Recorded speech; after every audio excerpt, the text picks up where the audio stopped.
But anyway, that little toy is exactly the way this works. The words of the Torah are a template for the Play-Doh of God, people. See, I knew you thought you were going to sleep in this morning, didn't you? You would have missed this. Now, here's what actually happens. There is a reservoir of healing and blessing. There is. And the Bible is a lock, and Kabbalah is the key. But each word of the Torah is also a vessel for healing and blessing and miracles. All right? Each word. Now, if you're looking for a volume of the Torah that's readable and readable and reasonable, you want the Kabbalistic Bible edited by Yehuda Berg. Highly recommended. Reading the Torah and staying with it when it makes no sense. Reading it and persevering when it's tedious. Staying with it and making the effort even when it's a bunch of begats. But sticking with it releases light and blessings into the world. Just reading it, especially, say it again, just reading it, especially after midnight, releases light and blessings into the world. Because here's what happens, and here's why it's exciting. The light that we release by reading and studying after midnight, okay, it blesses us first. Then it gets better, because then that light goes out to help answer the prayers and create healing and blessing for others.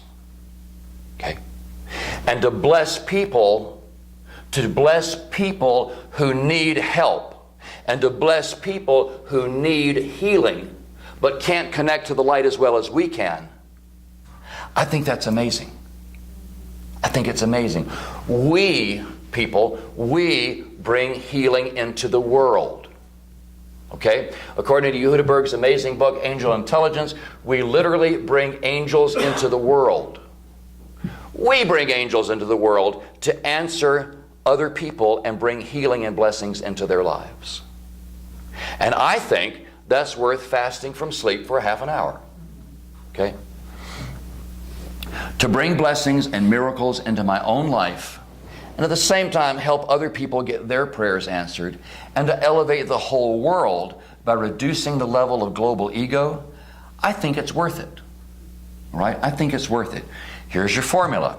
Create a vessel, get blessings, share same, rinse and repeat. We can change our lives by exchanging our minds and change the world one miracle at a time. But there's still more. But you knew that. Tonight, after sundown, is the beginning of the new lunar month. It is the new lunar month of Iyar.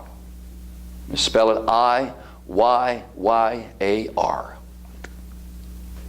Iyar. But here's the thing. Here's the exciting thing about it. In this month of Iyar, we get a special grace that's just given, as grace usually is. It is a special grace of healing. And in this lunar month, starting tonight at sundown and for the next 28 days, the energy of healing will be much easier to access. There's a big Kabbalistic reason why I can't go into it tonight, to decide this morning. But just know that, and you got a special opportunity when it's just easier to access that energy. Okay, is it exciting, or am I just hallucinating? It is exciting. Okay, well, I thought so. Anyway, people, thank you for letting me share this exciting stuff with you. There is one people, one planet, peace. But Bill has a question. Is grace and blessing equivalent? Or is there a differentiation between grace, receiving grace and receiving blessing? Grace comes from, or is a nice translation of the Hebrew word chen. Chetnon, chen. And chen, as a verb, means to give something that was not earned or deserved. Simply to give something freely. A pure gift. No strings attached, no conditions. That's chen. And chen is ordinarily translated as grace. Blessings, I think, is more generic. And that's a good question. I never really thought about it. Blessings are light and healing and elevation. I think of the light of blessing as, again, the Play-Doh. And blessings are where you get the Play-Doh, but you get to decide what template to push it through. Does that make sense? Okay.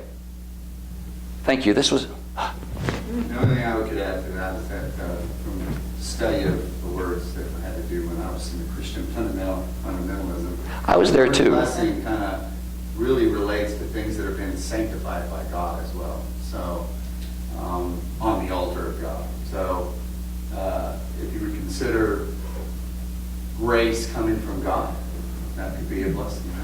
Indeed. Absolutely. What a sweet thing. Thank you all. Thank you.